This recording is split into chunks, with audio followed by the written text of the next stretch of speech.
Tara guys, saing po tayo. Maglagay na tayo ng bigas ng mga 5 takal guys.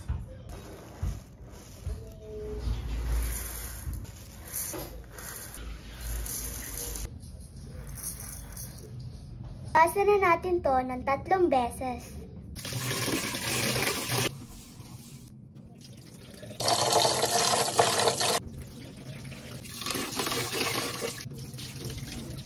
Lagyan na natin to ng tubig at sukatin.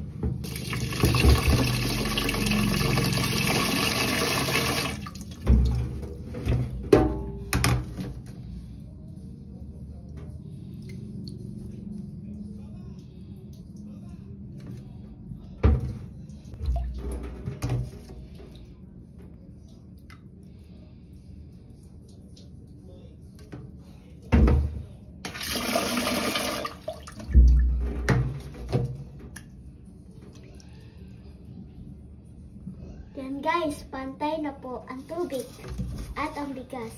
Sarara natin sa kalan.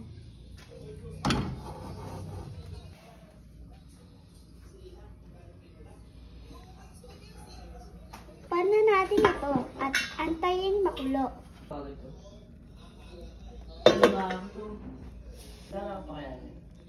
Yun, in na siya. Hinaan na natin ang apoy.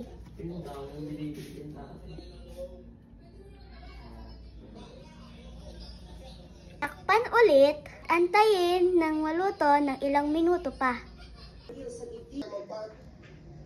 Okay na to guys, patayin na natin ang apoy.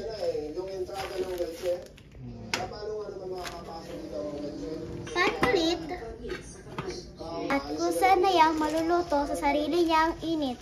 Yun lang guys. Sana po may natutunan po kayo. Bye-bye po.